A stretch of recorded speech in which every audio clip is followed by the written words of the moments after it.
The humble will be exalted, and those who exalt themselves will be humbled.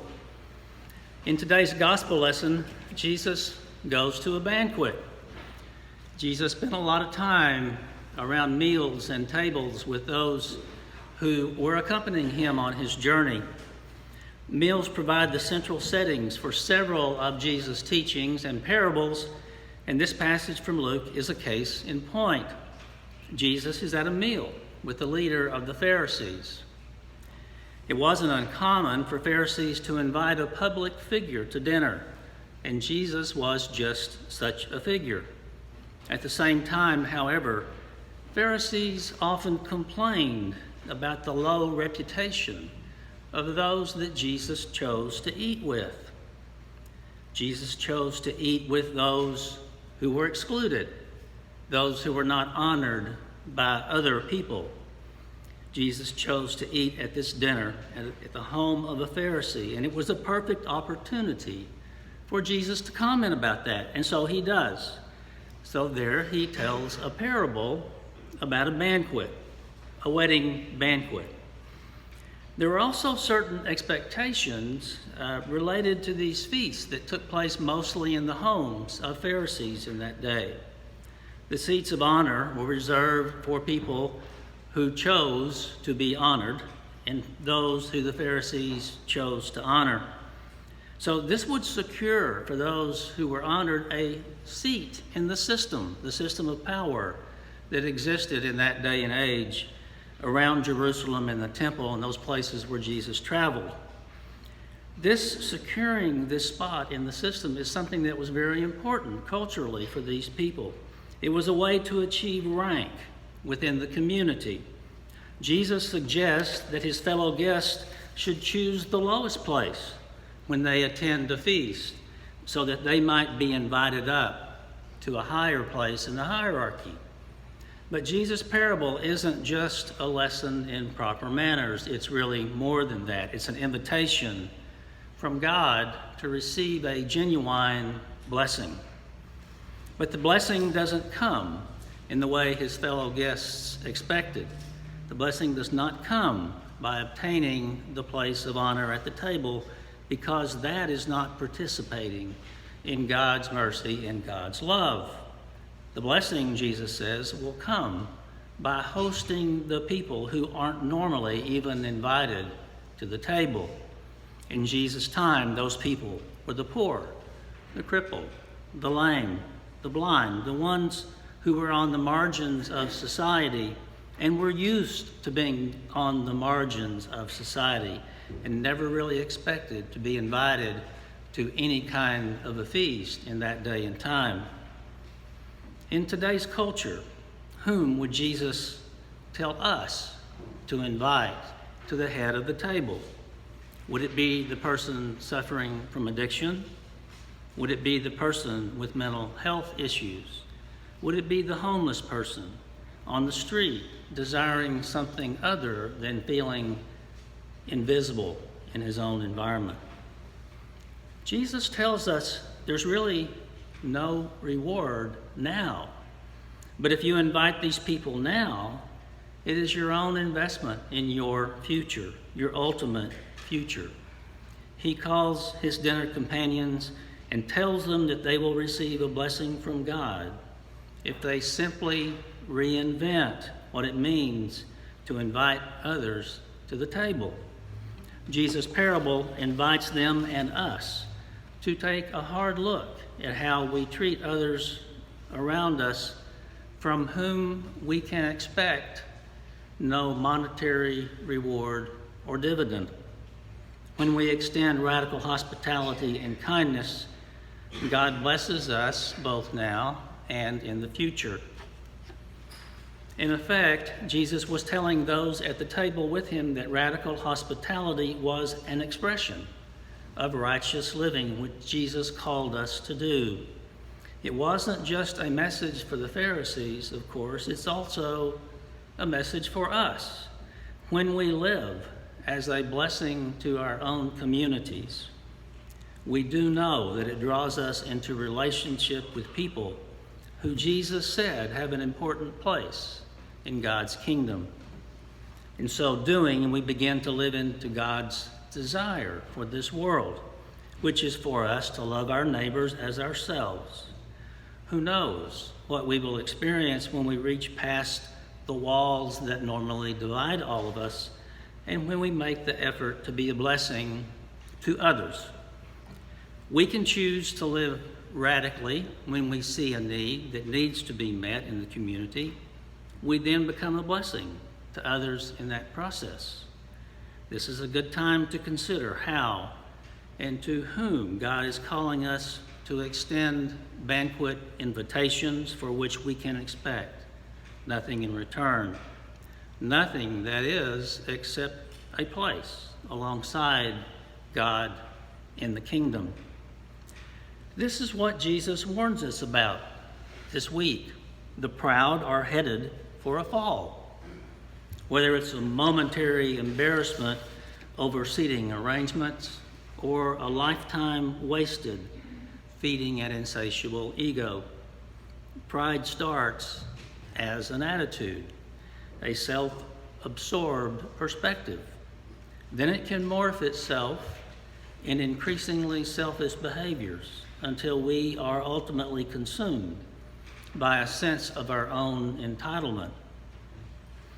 That sense of entitlement may result from a need to fill a vacuum inside us. I have been there.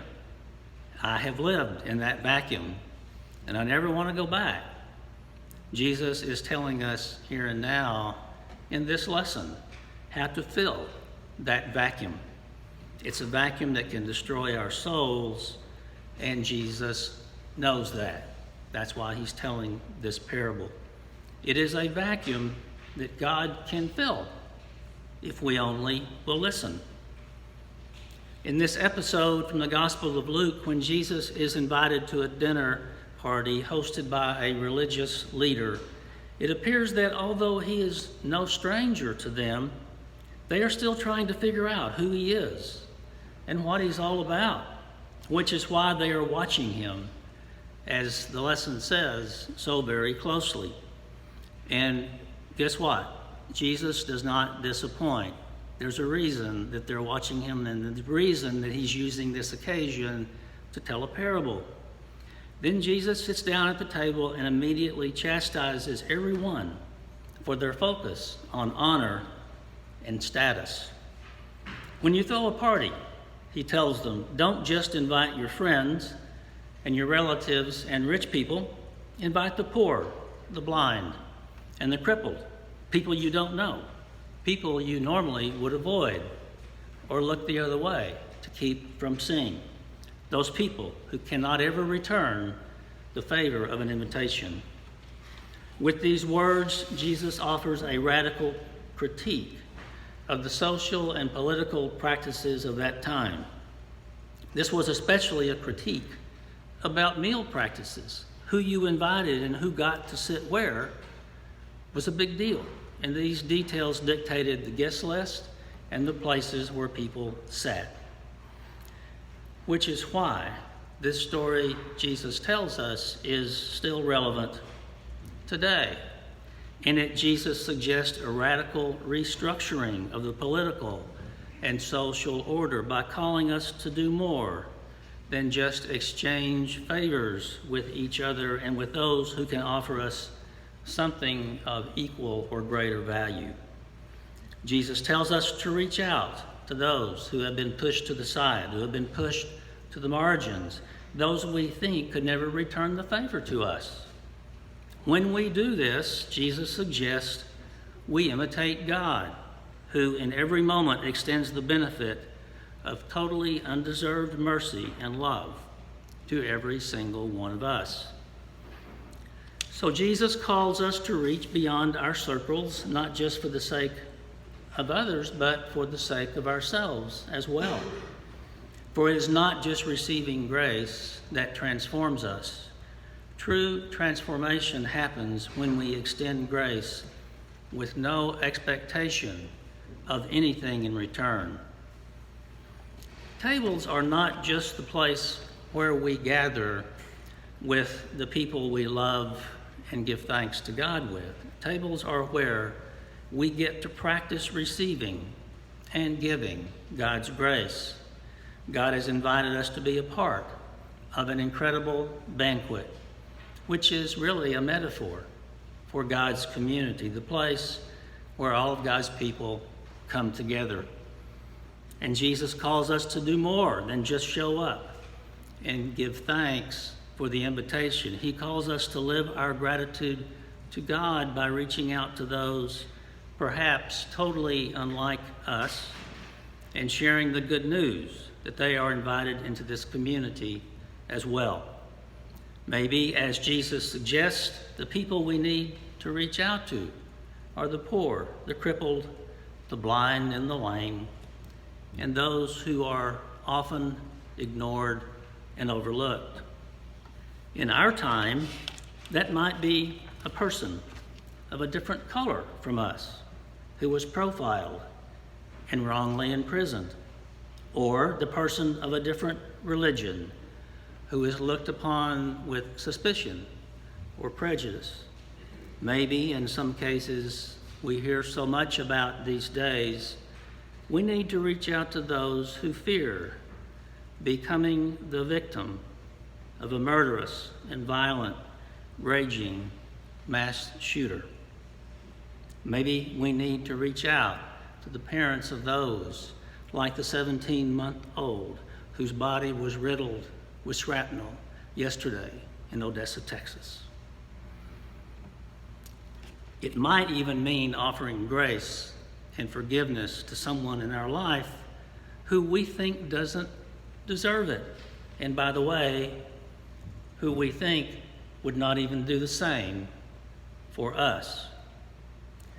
So at a time in our national discourse when those who hold seats of honor seem to stoke the worst impulses of fear and violence and division, this suggestion from Jesus about who belongs at God's table and who we are called to bring into the fold is something we all need to hear, something that needs to fall on something other than deaf ears.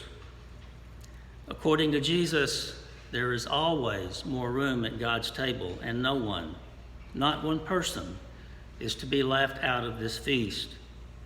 Inviting other people to join us at God's table means we must be willing to transform the pyramid of power and privilege into a table where everything is served family style, passed around from one person to the next in a continual dance of receiving and giving that can perpetuate its own self by the power of its own love.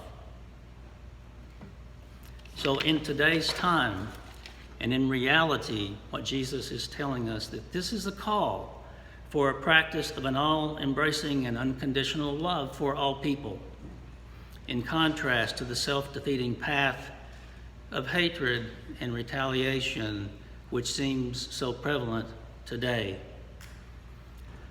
Martin Luther King wrote about 50 years ago, "We are now faced with the fact that tomorrow is today. We are confronted with the fierce urgency of now." King wrote these words more than 50 years ago, and if we aren't convinced that tomorrow is today, if we aren't feeling confronted every time we read the news with the fierce urgency of now, then we have a lot more practicing to do. We all have a lot more practicing to do. Fortunately, God's invitation to us is always open, and it never goes away, and it's never silent. It is always now that we are invited to experience God's grace and love, to sit at God's table with all kinds and colors and dimensions and classes, and to extend God's invitation to all.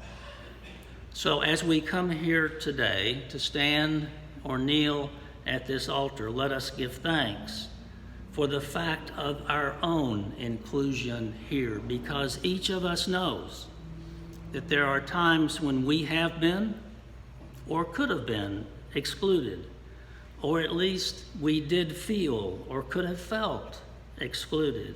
Imagine as you come here today how many people will be standing alongside of you around this rail, receiving the bread and wine consecrated by the same Holy Spirit that is here and present today in this place and today in the sacraments of which we partake. Receive the bread and wine that pours out the grace to all of God's children, and let us give thanks that we too, who could have been excluded, are in fact included at this table.